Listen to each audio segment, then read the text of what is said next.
So we finished talking about axial muscles, and just like the skeletal system, we'll move on to appendicular muscles, which will move the appendicular skeleton.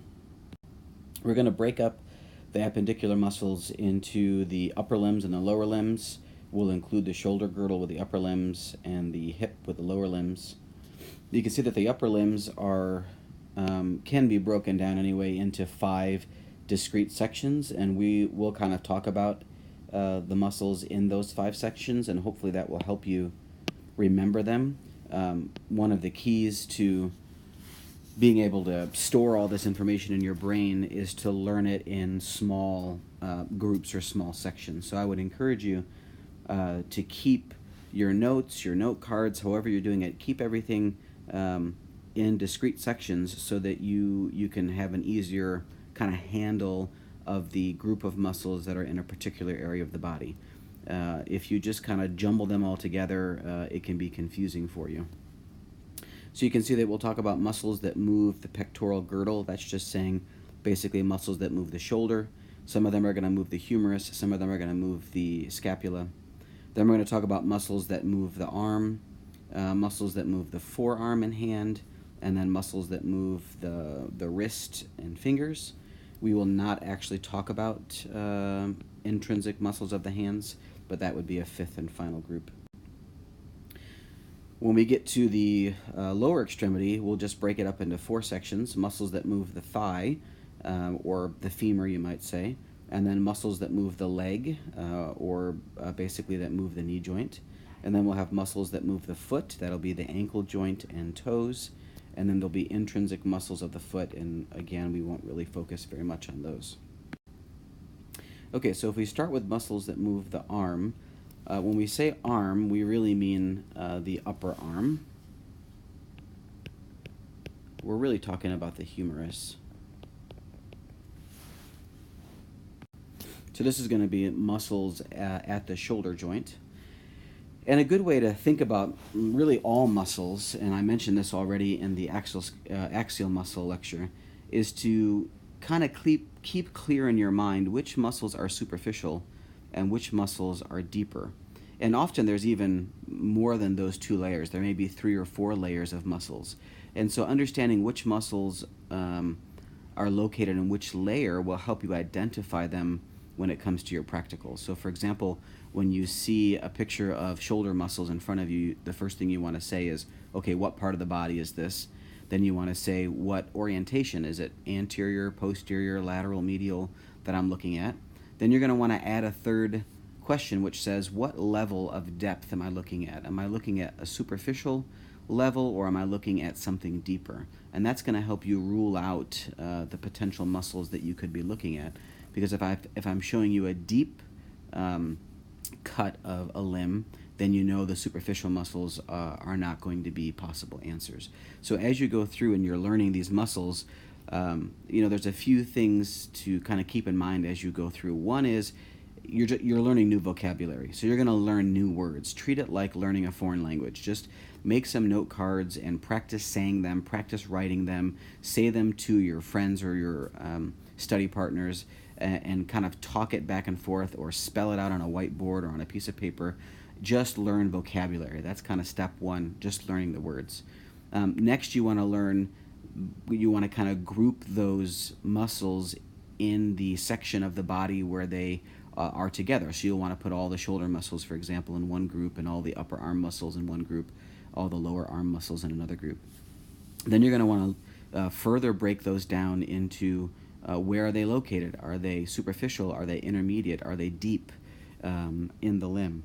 And then lastly, which I'm going to go through here in this lecture, and which your study guide is going to help you build,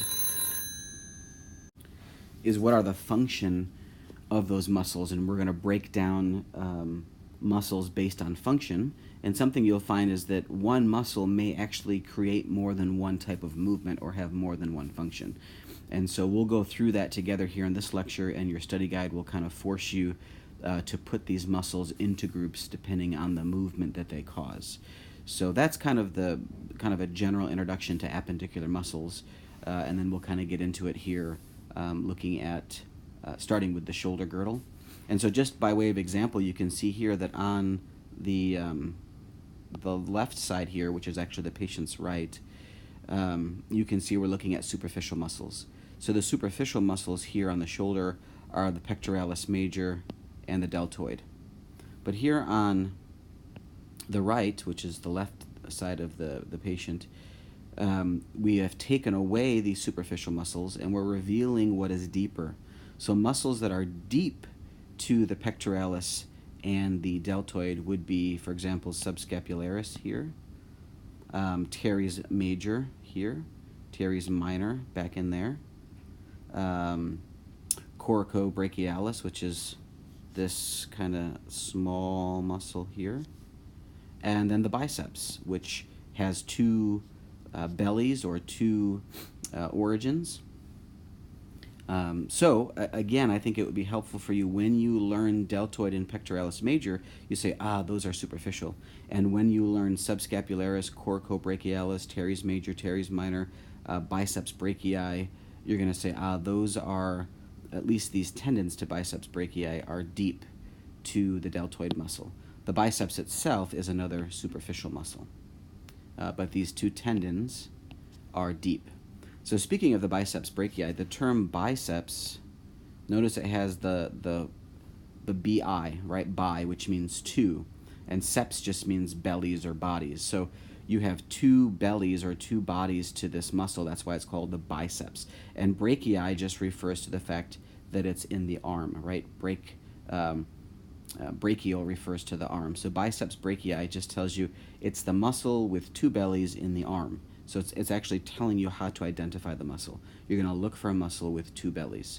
And so it's going to have two origin sites. It's going to have one here on the coracoid process, and then it's going to have one that kind of we'll see on a posterior view that kind of wraps around just inferior to the coracoid process on the posterior side of the scapula. So superficial versus deep. And then these are all kind of anterior view muscles. So you're going to say, what muscles can I see in the anterior view?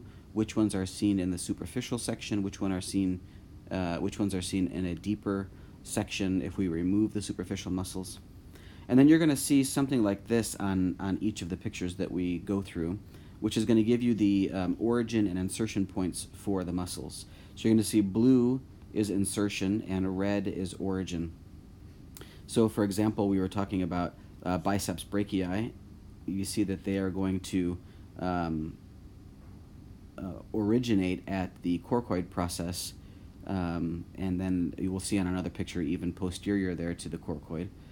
And then coracobrachialis, that muscle, gets its name from the fact that it originates on the coracoid process and then inserts on the upper arm, right? So that's the brachialis part.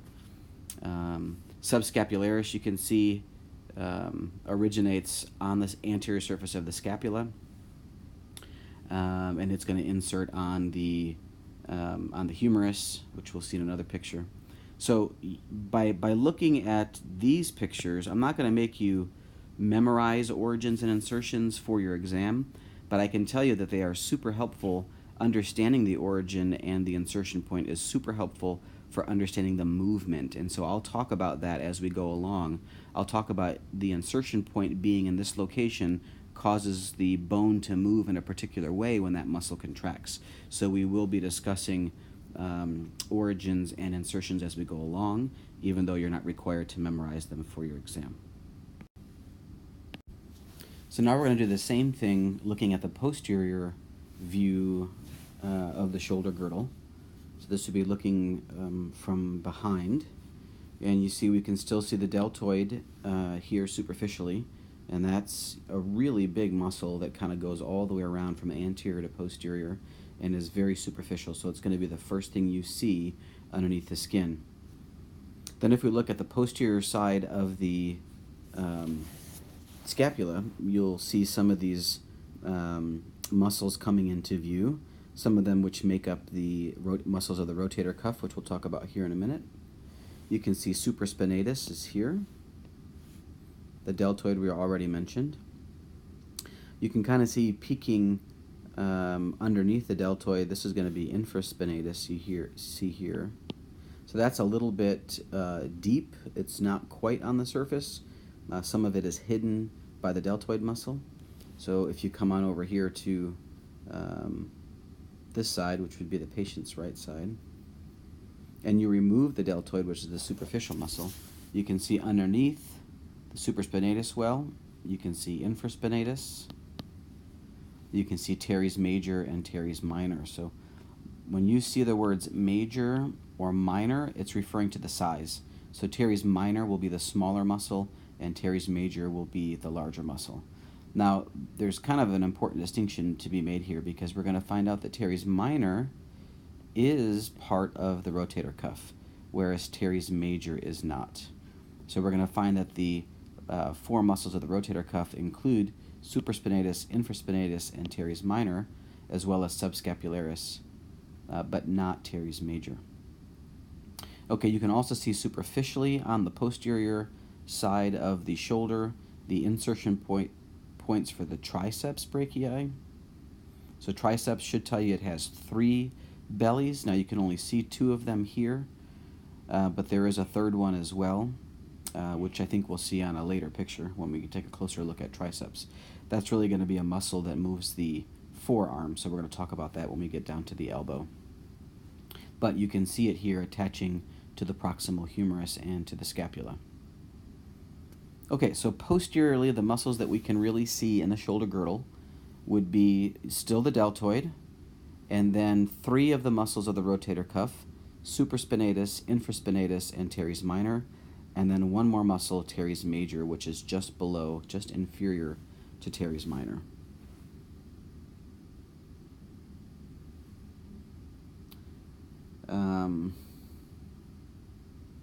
Yeah, I guess I won't say anything here about these insertion points yet till we get to the picture of the humerus, but just pay attention to where teres minor kind of inserts a little bit higher and teres major a little bit lower on the scapula, which is actually why teres major is not part of the rotator cuff. It does not actually insert in the shoulder. If we look here where we can see, I just want to show you some examples of what I mean by the origins and insertions and how they can help you understand the movement. Let's take teres minor because we were talking about that. So let's go here to the posterior view. And remember that red is the origin. So for teres minor, it actually has 2 origin points, but they're really close to each other. So that means the muscle is going to begin there. And let's see where it's going to insert. It's going to insert here. So you've got muscles starting here and inserting there. So now imagine when that muscle contracts. And when a muscle contracts, we're going to look at the insertion point, and we're going to shorten that muscle, and we're going to pull the insertion point back towards the origin of that muscle. So for teres minor, when it contracts, it's going to shorten and move in that direction. And because it is attached not only posteriorly but also laterally to the humerus, you can see that it's going to rotate the humerus backwards a little bit. It's going to actually do what we call lateral rotation, or what I think is a better term is external rotation. It's going to rotate the humerus outward because it's being pulled here and pulled in that direction, right? It's also going to do adduction, meaning it's going to pull the humerus. If the humerus was out here, right, and you shorten that muscle, it would pull the humerus back towards the midline. So it would also do adduction. So by knowing where the origin and the insertion points are, it helps you understand the movement that contraction of that muscle makes. So if you're having trouble kind of visualizing, we're going to get to some tables here in a minute, and it's going to list this muscle does this movement. But if you're having trouble visualizing or understanding that, come back to these pictures of the insertion and origins, and I bet you it will help you understand the movement. Now, if you have that 3D app on your tablet or phone, it also shows you the origin and insertion points for each muscle, and I find that to be very helpful. And then there's even a function on that app where you can play the function, the movement, and it will actually show you the muscle contracting and the movement that it makes to the skeletal system. So I find that very useful as well. To this picture, if I haven't colored too much of it. So you see teres major, it begins here. And let's see if we can find where it inserts. I may have colored over, sorry, the teres major insertion point, or maybe it's not even showing it here. Let's see, there's triceps, brachialis. I don't see it here on the picture. Okay, let's switch to triceps instead. So we're going to say triceps begins up here on the kind of just inferior to the glenoid cavity, and it inserts, let's see, it is not, oh, it's going to show our insertion back here. That gets too confusing, sorry. Wish I could show you teres major. It's going to insert here on the posterior side of the humerus, and it's going to pull the humerus in this direction when it contracts. So that's going to bring that arm back towards the midline, back towards the body. Sorry, my pictures got covered with too much color here. It's hard to see. Okay, if we take a look now at the shoulder joint, and when we say shoulder joint, we really mean the glenohumeral joint, right? It's where the humeral head fits into the glenoid cavity, and that's your shoulder joint. So we're going to basically remove the humerus. The humerus would be here. So we've removed that so that we can take a look inside the shoulder joint and take a look at what muscles and tendons are kind of right in the area of the shoulder and are attaching to the humeral head and would actually cause movement of the shoulder. And so many of these are going to become what we call the muscles of the rotator cuff. Think of the rotator cuff as muscles that rotate the humerus inside the glenohumeral joint. So they're going to be muscles that cause your shoulder to move basically in all directions. And they also have to be muscles that attach very close to that glenohumeral joint. And so we'll see that it really ends up being these four here that I mentioned.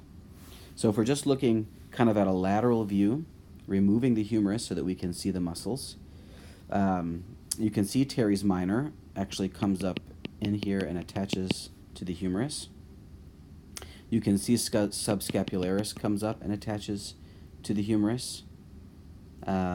Deltoid doesn't count because it's too superficial. It doesn't actually go into that shoulder joint. You can see the tendons of the biceps. So the biceps does not move the shoulder. The biceps moves the elbow. So even though it attaches at the shoulder joint, because it's not moving the shoulder joint, it's not one of the muscles of the rotator cuff. And we will see these other muscles here on subsequent pictures. So what these pictures do for us is help us to understand how contraction of individual muscles will move the shoulder in a particular direction. And when I say move the shoulder, at this point really I'm talking about moving the humerus within the glenoid cavity. So we can look at two movements here on the left, extension and flexion. So think of flexion as, if the humerus is here, as moving the humerus forward. That would be flexion. And extension would be moving the humerus backward. All right, so there are some muscles when they contract, they pull the arm forward into what we would call flexion of the shoulder. And there are some muscles when they contract that they pull the humerus backward, which would be extension of the shoulder. Now what's interesting, and I think why this picture is useful at the beginning, is that this huge muscle, the deltoid, actually does both flexion and extension depending on which part of the muscle is contracting. So not every fiber in the whole muscle needs to contract at the same time. Our body is sophisticated enough that it can trigger just a portion of the muscle to contract. And depending on the portion that contracts, sometimes the type of movement changes depending on which part of the muscle was stimulated to contract. So if we're looking at the deltoid as an example, you can see that if this portion of the deltoid contracts, it's going to actually pull that arm in this direction, right? It's going to actually cause flexion of the humerus. But if the posterior aspect of the deltoid contracts, it's going to pull the arm backward into extension. So the deltoid can do actually both flexion and extension depending on which part of the muscle contracts. All right, we can also talk about abduction and adduction. And if you remember, abduction, or sometimes we say abduction just so we don't get confused, abduction is going to move the arm away from the midline, and adduction, ADD, is going to bring the arm back towards the midline, or I like to think of it as add the limb back to the body, right? So abduction is moving the limb away from the body, and adduction is moving the limb back towards the body. So there are different muscles that will do these different functions as well. Here we are back at the deltoid, and we can see that if any of these sections contract, they're going to pull. So again, if the humerus is here, right, and the deltoid is attaching to the humerus, and it shortens in that direction, it's going to move the arm back towards the body. It's going to, I'm sorry, I had that backwards. Because it's attaching to the outside of the humerus, when it shortens, it actually raises the arm outward, or what we would call abduction. Some of these other muscles that are mentioned here, like triceps, for example, and teres major, they're going to cause adduction. When they contract, because they attach to the inside of the humerus, or maybe they come from the posterior aspect and contract on the posterior, insert on the posterior side of the humerus. When they contract, they're going to also cause adduction, movement of the arm back towards the midline. Let's just go back real quick and let's look at teres major, for example. Okay, so teres major, triceps to a lesser extent will also cause adduction of the arm. And then there are two more movements that the shoulder can do. The shoulder can do lateral rotation and medial rotation. Clinically, we talk often medial rotation, we often call that internal rotation. And lateral rotation, we often call that external rotation. So you'll hear people use both. So there are some muscles that when they contract, they actually kind of twist the humerus. And so they twist the humerus either inward or medially, or they twist the humerus outward or laterally. And so those muscles are also listed here. So for example, lateral rotation is teres minor, and that's because, as I mentioned, it begins at the scapula and goes around to the lateral aspect of the shoulder. So when it contracts, it pulls that lateral aspect of the shoulder posteriorly, which causes a twisting of the humerus in an outward or external direction. Subscapularis is an example of a muscle that causes medial rotation. This next picture is just kind of showing you the action lines. Often the way that the fibers are running will determine if that portion of muscle is contracted, what direction does it move the bone.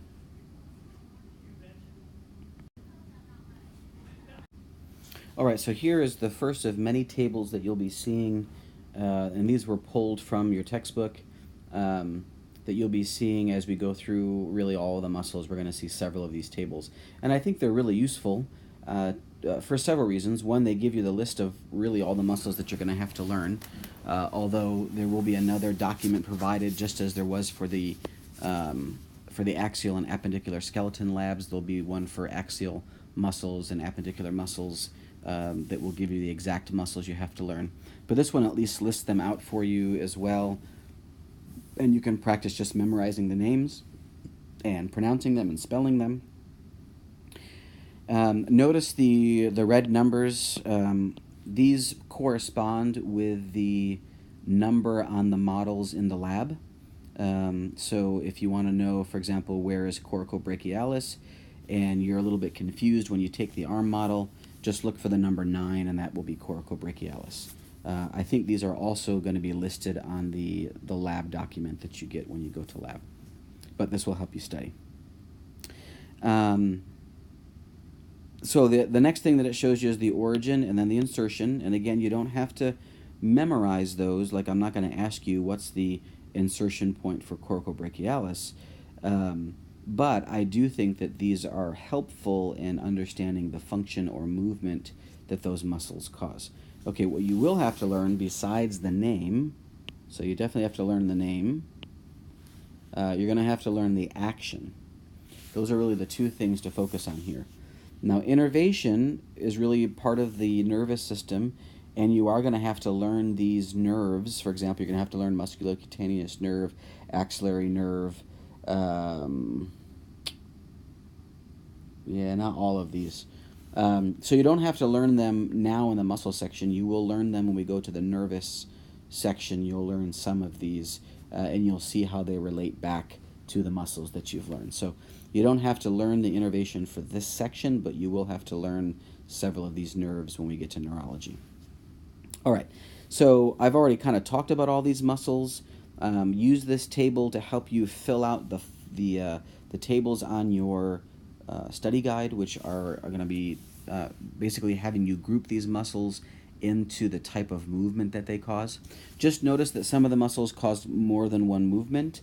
Let me give you an example. Okay, let's say here teres minor actually has two movements, lateral or external rotation, as well as adduction. So when you're filling out your tables for the study guide, you should put teres minor in two locations. You should put it under lateral rotation and under adduction of the shoulder. So just kind of pay attention to the ones that have multiple, and I think that they will help you fill out those tables. Now, the reason that I gave you those tables on the study guide is to help you kind of organize the muscles according to function. So there's a couple of ways to organize muscles, and those different ways are beneficial for different purposes. So for example, if you're trying to study for your practical exam where you have to identify muscle, you want to go back to what we were talking about earlier, saying, okay, what part of the body am I looking at? What view is this, anterior or posterior? Because some muscles are only visible in the anterior view, and some are only visible in the posterior view. Some are visible in both. And then you're going to say, okay, what level am I looking at? Is this superficial? Is this intermediate? Is this deep? So for the practical portion, breaking up the muscles into kind of geographical or regional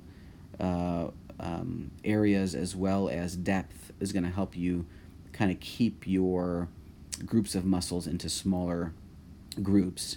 But when studying for your MCQ exam, there's going to be a lot of function type questions, like, which of these muscles does not cause, adduction of the arm, or which of these muscles causes external rotation of the shoulder.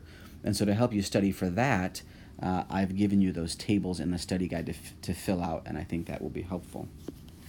When we get to lab, make sure you've brought your questions with you, and I'd be happy to go over those.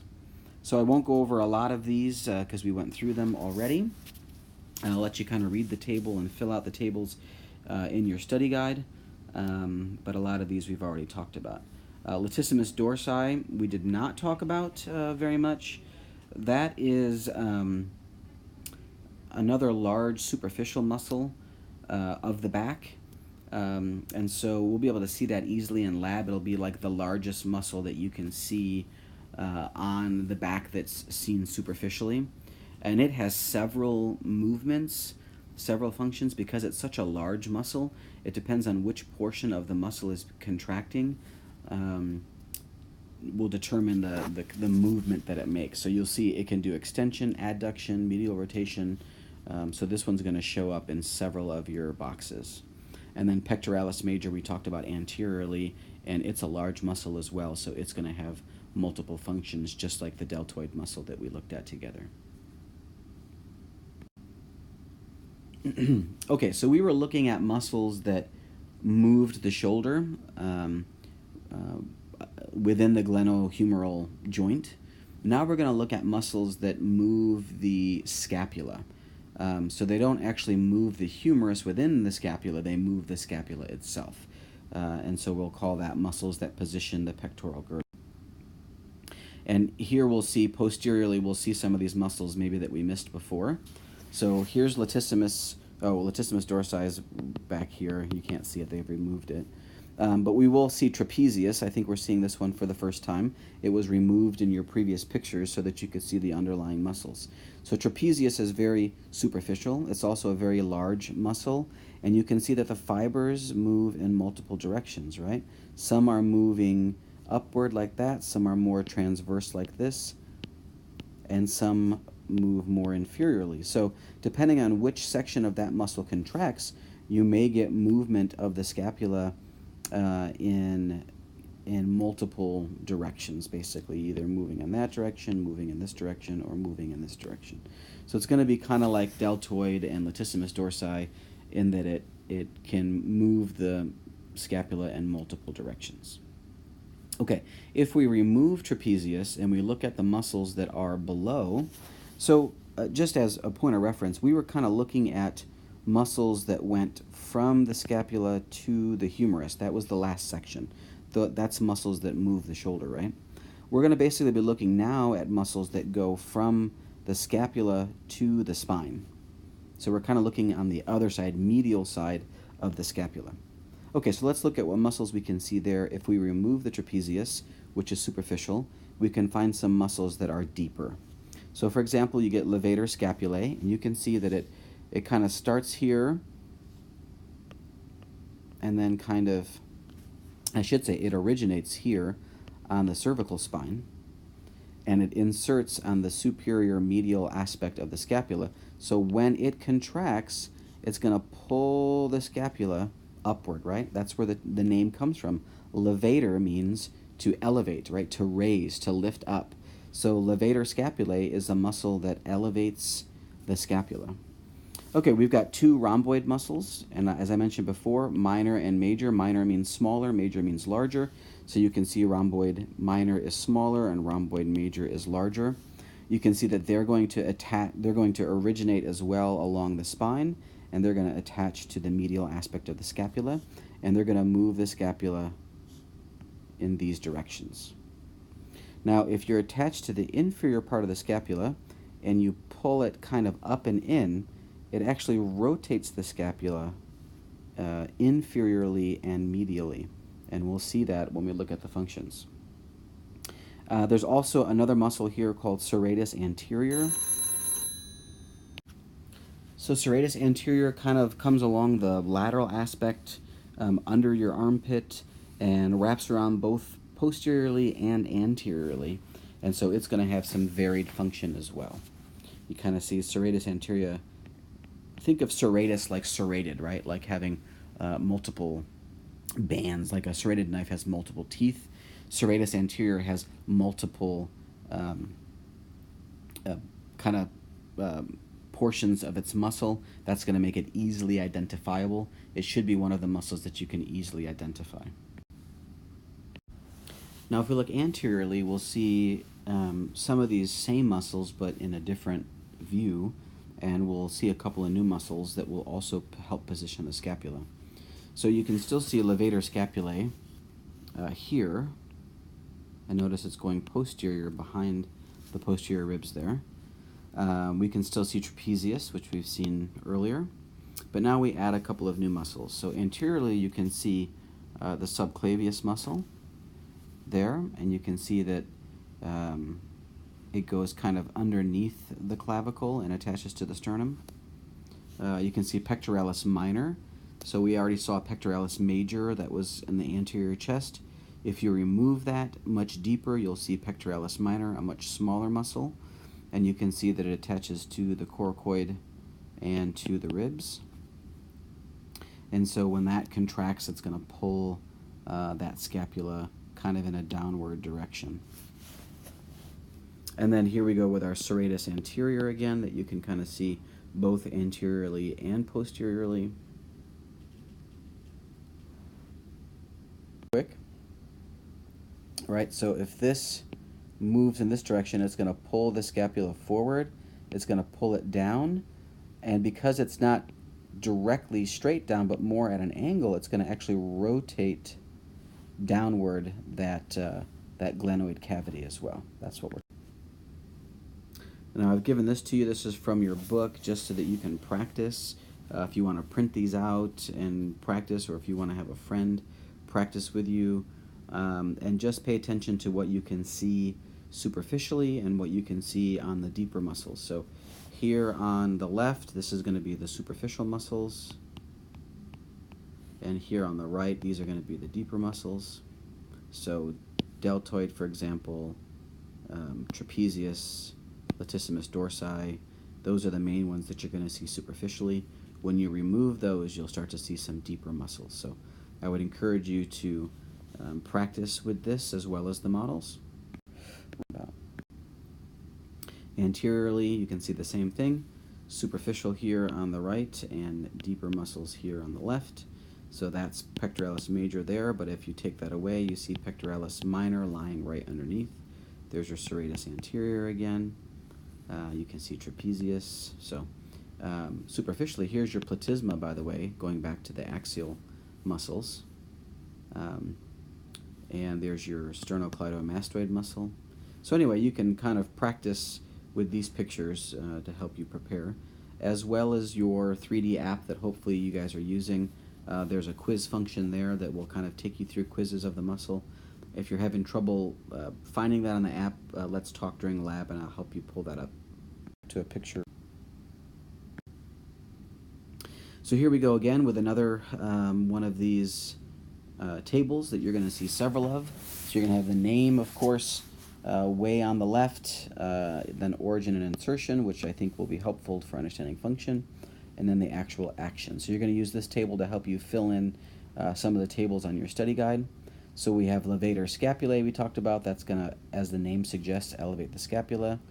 Notice that some of these will have more than one function. So pectoralis minor is going to, we talked about, pull down on that coracoid process and depress the shoulder. That's also going to pull it forward a little bit, what we call protracting of the shoulder. So it's going to depress and protract. It's also going to rotate the scapula in what we call downward rotation. Let's see if we... All right, and you can go through and kind of read what the rest of these muscles do and use that to help you fill in the table. And you can go back and look at origin and insertion to help you understand how that movement is created. And again, look at your 3D app. There's a way to look at origin and insertion there and actually play a video that demonstrates the movement that it causes. I think that's very helpful. And once again, I can help you in lab when we come together if you're having trouble on the app figuring that out. Okay, next we'll move on to muscles that move the forearm and hand. So these are going to be muscles that basically move the elbow joint, and then some muscles that are also going to move the wrist and hand at the wrist joint. Let's look at a case together to help us demonstrate some of the muscles that move the forearm.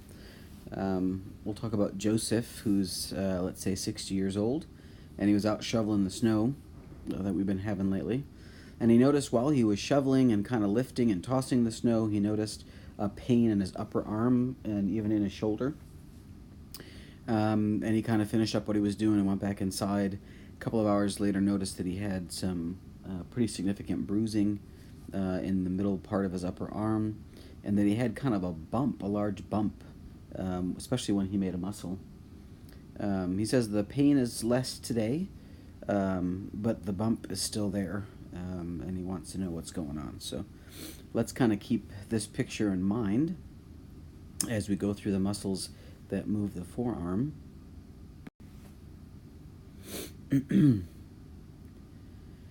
So what's going to be interesting about most of these muscles that you guys learn is that the muscles that are moving the forearm, which is this section of the arm, are actually located up here on the upper arm. But what happens is they insert here somewhere, either on the humerus or on the coracoid process or on the scapula, but they insert somewhere down here on the forearm. And so when they contract, they move that forearm, either by flexion or extension at the elbow joint. So most of the muscles that we're talking about are located up here, but they're actually moving this portion of the arm. So we'll talk about several muscles. Biceps brachii we've already talked about. Biceps, because it has two bodies, you can see them clearly here. There's one and there's the other. Also two insertion points. So there's what we call a long head and a short head. The long head just means that that tendon is longer and makes that belly a little bit longer than the short head. Then there's brachioradialis, which is kind of it's a muscle that you can actually see on the arm, and we'll demonstrate that when we get in lab together. But it starts here at the distal humerus, and then it inserts way down here. So it's still going to flex the elbow because its origination is at the humerus. So when it flexes, it's going to pull that radius up towards the humerus. So we have the biceps brachii, we have brachioradialis, and then we have a muscle that's just a little bit deeper called brachialis. Can't really see it now because I put so much color on the picture, but we'll see it in other pictures and we'll look at it together in lab as well. So those are really the three upper arm flexors that you can see, especially in the superficial plane: biceps brachii, brachialis, and brachioradialis. So brachialis should give you a hint that that's the one that's pretty much contained in the upper arm because it has that root word brachial. Whereas brachioradialis should tell you it's that longer muscle that goes from the upper arm down to the radius, right, which is the thumb side of the wrist there. And so it gets its name from that origination and that insertion. So it's originating in the brachial part of the arm and it's inserting in the radial part near the wrist. So brachioradialis. That should help you remember that. Then there are also on this same anterior view of the arm, especially in the superficial plane, some flexors that flex the wrist. So these ones here will flex the forearm at the elbow, and these ones here will flex the wrist. So there is flexor carpi radialis. If we kind of go from the radial side and move towards the ulnar side, you have flexor carpi radialis. And the name is telling you everything you need to know. It's telling you it's a flexor, so it's going to be on the anterior side of the arm. It's telling you that it's going to flex the carpi. The carpi is the wrist, if you remember that term from earlier. And then radialis tells you what side of the wrist it's inserting. So it's a flexor that flexes the wrist and it inserts on the radial side. So you'll know that that is the one that inserts most to the radial side. Okay, if we just skip the one in the middle and go to the other side, we have a flexor carpi ulnaris. So it's the same as the flexor carpi radialis, except that it inserts on the ulnar side, which is the pinky side, where the ulna is. And so that's going to help you identify which of those you're looking at. And then you can see that there are three kind of long muscles there in the forearm. Superficially, they're all flexors of the wrist. The one in the middle is really the only one you're going to have to kind of remember, and that's palmaris longus. And you can just remember palmaris, it kind of attaches at the base of the palm and moves the palm of the hand in the flexor position. So three flexors there and three flexors in the upper arm. All right, and here they are again. You're probably used to these tables by now, so I won't go through them too much, but you can use these tables to fill in the tables I've put on the study guide for you to help organize the muscles into functional organization. You can see that these are all flexors. There's also a little bit of supination here, so keep that in mind, as well as lateral rotation of the radius at the radial ulnar joints. So make sure that you look at biceps brachii for multiple functions. And then you can see flexion and flexion. If we continue on down the arm, we get to the wrist flexors. Those are also in the anterior view, superficially located. And remember, that's going to be important when you're trying to identify muscles. You should ask yourself, what view, anterior or posterior? well, what part of the body? In this case, we're talking about the arm. Then you're going to say what view, anterior or posterior. Right now, we're just talking about muscles that you can see in the anterior view. Those are all the flexors. And the flexors happen to be superficial in the anterior view. So now you're going to say, well, which muscles are in the superficial plane? And that's all these muscles that we're talking about right now. You'll see that there are some more muscles coming up that are deeper, and you want to keep them separate when you organize them in your notes, when you're studying, when you're memorizing them. Just keep these muscles in the superficial plane, and they are all flexors of the wrist. So we have flexor carpi radialis and flexor carpi ulnaris we talked about, and then palmaris longus is in between the two of them. Notice in addition to flexion, these two also do abduction and adduction because they insert on the radial side, and that's going to cause some abduction for flexor carpi radialis, and flexor carpi ulnaris inserts on the ulnar side of the wrist, and so when it contracts, it's going to move the hand towards the ulnar side, which is going to be adduction. So in addition to flexion, you also get some abduction and some adduction with those muscles. Okay, now if we go posteriorly, if we're in the anatomic position and we look posteriorly at the arm, again in the superficial plane, we're going to find some extensors. The ones that are up here at the top of the arm, these are going to be arm extensors. They're going to extend the elbow joint. And the ones that we can see largely is triceps. And there are, of course, three bellies, but one of them is deeper and can't really be seen superficially. So, but the lateral head and the long head of the triceps can be seen superficially on the back of the upper arm. And then there is another flexor that you can see superficially called anconeus, you see there. And that's this muscle right in here. All right, so there's really only two muscles that do arm extension in the superficial plane of the elbow. And now we're going to move down to look at wrist extensors. So which muscles cause the wrist to extend? And we're going to find some more muscles there. We have three extensors here in the superficial plane, just like we had three flexors on the other side of the arm. So we have extensor carpi radialis longus, right? Now, the fact that it has longus on the end tells you that there's probably another muscle with the same name, but it has the term brevis, and that's exactly what we find. So there are two muscles with almost the exact same name, extensor carpi radialis longus, and again, the name tells you everything. It's an extensor. What does it extend? It extends the wrist, the carpi, and where does it insert? It inserts on the radial side. Extensor carpi radialis, that's true for both of them. One is long and one is short, hence the terms longus and brevis. So if you point them out on the picture, let's just zoom in here a little bit.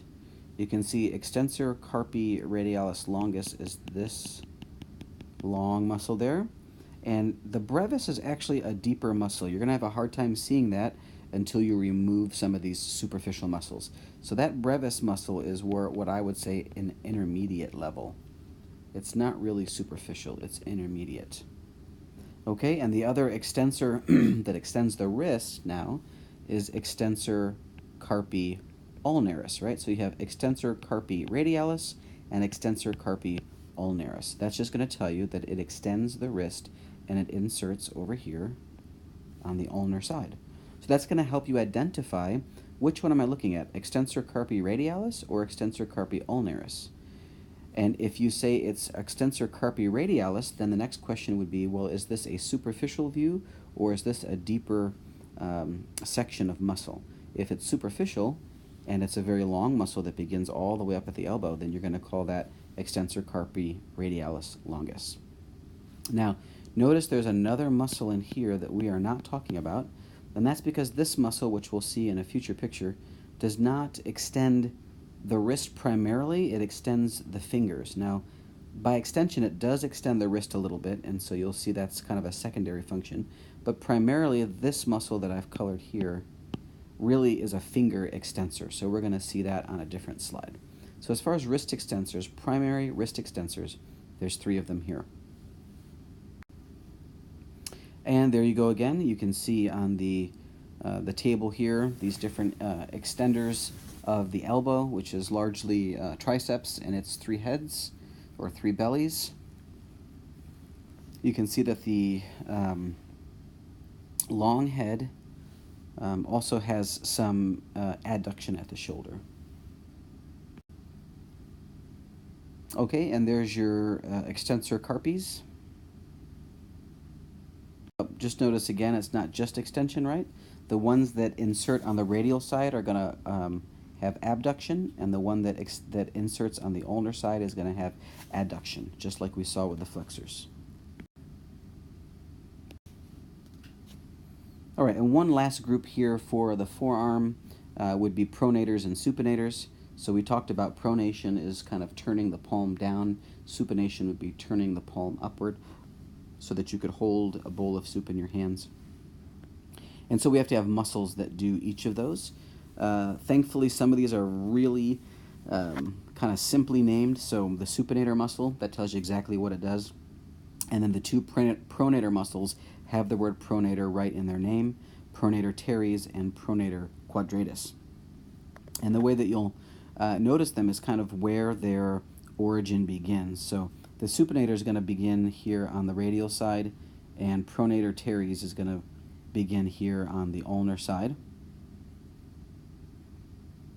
And then pronator quadratus will be easy to identify distally in between the two bones anteriorly. All right, moving on down the arm now to looking at muscles which actually move the hand, meaning basically move the fingers.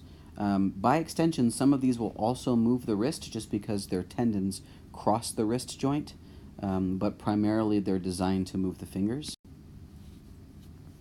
And a lot of these will require us to remove that superficial layer. So here we are looking at the forearm, and we're looking at a superficial view. So here is a superficial view, right? And we have some muscles that we've seen. Here is brachioradialis, right? We've seen that one already. Here is pronator teres that we just talked about. A little bit deeper, you see brachialis back there and back there. That's on a deeper view, more of an intermediate view of the upper arm. The ones we just talked about, flexor carpi radialis, flexor carpi ulnaris, and palmaris longus, right? So they pretty much cover the whole superficial section or the superficial layer of the anterior forearm. So in order to see these digital flexors that we're talking about now, we're going to have to remove those superficial muscles, which gives us this picture. And this is more of an intermediate layer, because we're going to see we have three layers here: superficial, intermediate, and then deep over here. So looking at the intermediate layer, we're going to be able to see some of these digital or hand flexors. So of course they're going to all have flexor in their name, flexor, flexor, flexor. They're either going to have digitorum, which means digits, or they're going to have pollicis, which means thumb. And so let's take a look at some of these muscles. So the really broad muscle that takes up most of the area in this intermediate view is flexor digitorum superficialis. So superficialis tells you that it's superficial to another muscle. Now it's not superficial compared to brachioradialis and flexor carpi radialis and these guys here, but it is superficial compared to another flexor digitorum that's going to be deep.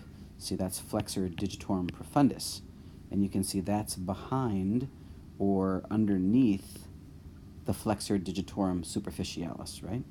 So there's two flexor digitorums. That means they flex the fingers. One is on top of the other. The one that's on top is superficialis. The one that's underneath is profundus.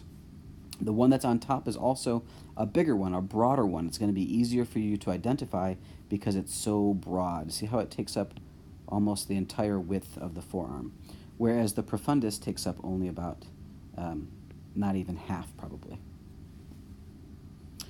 All right, and then there's a flexor pollicis longus. That means it's going to insert somewhere near the thumb, and it's going to flex the thumb specifically, right? So you can see that's coming in here. and it's attaching to the thumb, so that when it contracts, it flexes the thumb.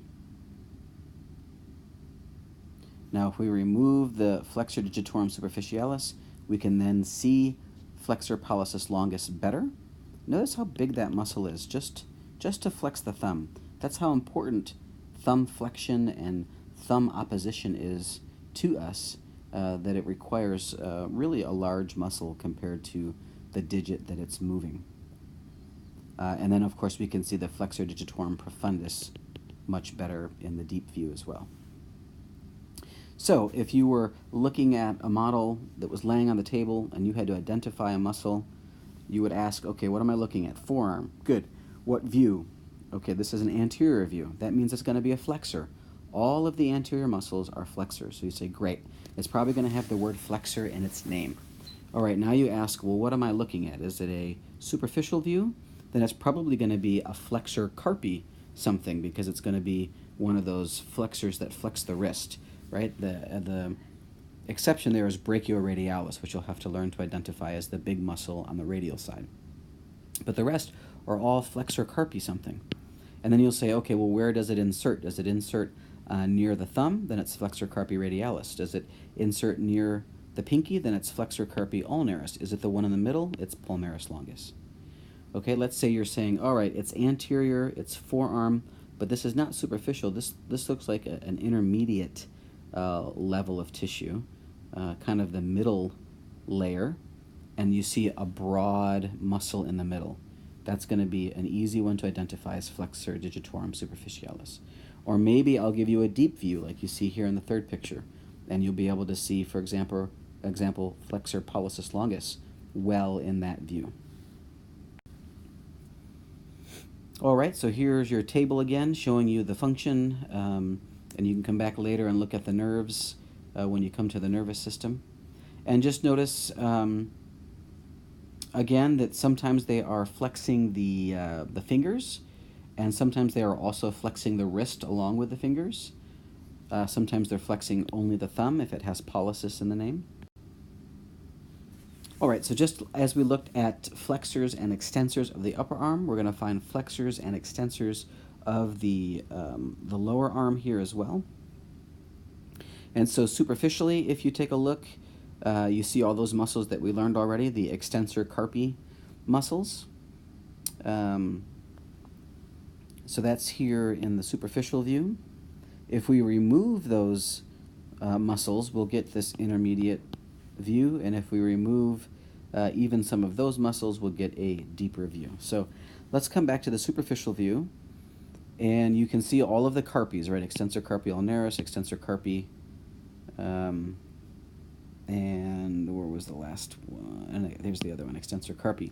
So those are the three that we looked at. But we mentioned that there was this one more superficial muscle, kind of broad, and in between extensor carpi ulnaris and extensor carpi radialis longus. Right in between those two muscles is a broad muscle that actually extends the fingers. So you can see the tendons come all the way out to the fingers. So that's going to be an extensor, yes, but it's going to extend the fingers. So it's going to be extensor digitorum, just like we had flexor digitorum, right? All right, so that's superficial. That's really the only one of the finger extensors that you can see superficially. If we go to an intermediate view, you can now see anconius, which we had talked about before with the elbow extensors, along with the triceps muscle. But we can also now reveal two more finger extensors, or hand extensors. So we have extensor digitorum that we already saw, right? And then underneath that, since we've removed some of the superficial muscles, there's a small one called extensor digiti minimi. And what that minimi means, it's telling you it's going to the little finger, to the pinky. So minimi really means pinky, just like pollicis means thumb. So that one is going to just specifically extend the pinky finger. All right, if we go even deeper and we remove extensor digitorum so that we can see what's underneath, you will also see the supinator along with anconius. But for what we're discussing now with the hand extensors, we can see some more hand extensors underneath extensor digitorum. So this is going to be a deep layer. All right, so let's look at these together. Let's look first at the two that have extensor in their names. So extensor indicis we're not going to learn about. You can kind of cross that one out. Extensor pollicis brevis and extensor pollicis longus. So remember we had a flexor that flexed the thumb. Well, we have muscles that are specifically designed to only basically extend the thumb. And we have a long one and we have a short one. So it's extensor pollicis longus for the long one and extensor pollicis brevis for the short one. So here's longus, and then you can see brevis is going to be even deep to that underneath, and it's a shorter muscle. Okay, then we have one more muscle here that basically works to abduct the thumb, so it's called the abductor pollicis longus. All right, and there are your tables again, just kind of laying out for you the action or the function of each of the muscles. And notice that some of them are extending muscles, and some of them are also abducting the wrist or abducting the thumb. So just kind of keep in mind that some of them have multiple movements or functions. All right, there are several intrinsic muscles of the hand. I just wanted you to make you aware of these. These are the muscles that perhaps move the smaller joints or help us kind of fan our fingers out or pull them back together. So I just want you to be aware that they are here. There's a bunch more that we could be learning, but I'm not going to make you memorize any of these muscles. You can just kind of be aware of their existence. All right, here are some really good pictures that point out just a couple of the things that we've been talking about. So we looked at flexor digitorum superficialis, and that's kind of the main hand flexor. And you can see that all those tendons kind of run right through the middle of the wrist, and then they attach to each individual finger, so that when that muscle contracts, it pulls these tendons down, which then pulls each of the fingers down with it. And that's how you flex your fingers. That's how you would, for example, make a fist. You can see some of the other parts here. You can see, for example, the flexor retinaculum, which is kind of a connective tissue covering that covers a lot of these tendons. It's been removed in this picture. It's been cut away. But here on the left, you can see it's still intact. Here is a tendon, for example, to the adductor pollicis longus. You can see that it's attaching to the lateral side of the thumb, so that when it contracts, it's going to pull the thumb in that direction. So you can kind of get an idea of how many muscles, as well as nerves and arteries, are here in the hand. Here's just some examples. You will actually see these pictures in your lab.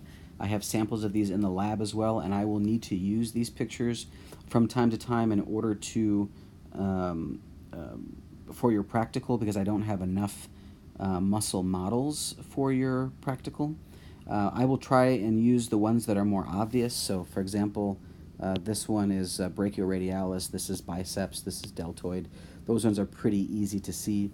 The flexor digitorum superficialis here in the middle is also fairly easy to see. Triceps you can see well. So just make sure you go through and you can identify the major muscles in these cadaver pictures as well. Again, I have them in the lab if you want to go over them together.